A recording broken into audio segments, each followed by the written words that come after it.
one goes to the Pacific, one must put one's feet in the water. And it's not so bad today. Not as cold as I've felt it before.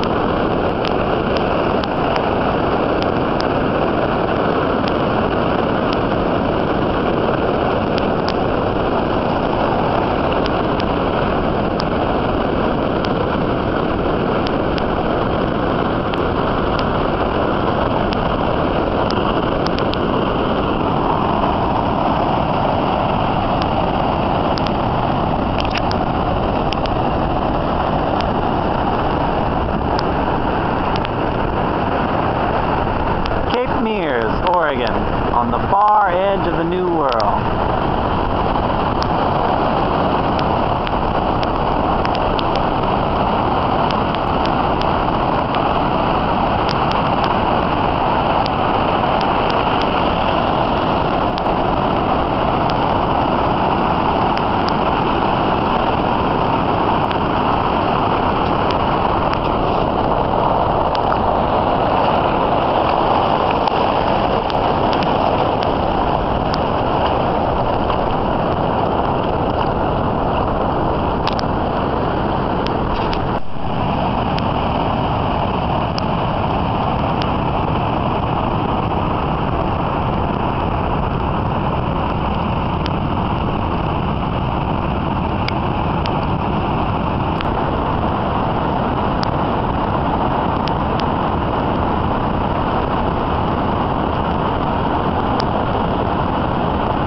Welcome to my summer solstice celebratory picnic on the Oregon coast. To be specific, Cape Meares Beach, which is one of my favorite beaches on the North Oregon coast.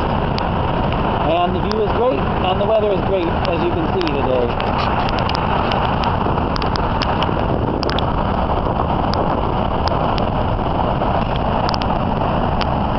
There's my lowbrow lunch of ham and beans. I've got blackcurrant juice to drink, and for dessert I've got raspberries with Hershey's Special Dark Syrup on top. And I have some of the accoutrements of technological civilization with me. Of course, the cell phone and the camera, and I brought a CD player. I've been listening to Webern's Pascalia, which is not so ironic as it sounds, as it has some of the drama of the surf in it, and of course lots of books to read. I've been skimming some of Wittgenstein's posthumously published remarks here. An appropriate remark about tourism: people who are constantly asking why are like tourists who stand in front of a building reading Baedeker and are so busy reading the history of its construction, etc., that they are prevented from seeing the building. I've actually thought about that remark of Wittgenstein's a lot. And somebody else said, I don't know who, can't remember who said it, to see is to forget the name of the thing one sees. I often think of that when I go to museums, and I try to look at the things there and think less about the carefully provided context and descriptions and dates and the rest of it, and get back to the things themselves, as Husserl said. And one can take the same attitude in going to the Oregon coast. You immerse yourself in the moment.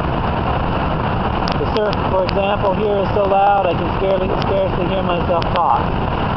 And the wind is blowing, but it's warm enough here in June to be in a t-shirt, and that's a pretty unusual day on the Oregon coast in June. So, back to the things themselves.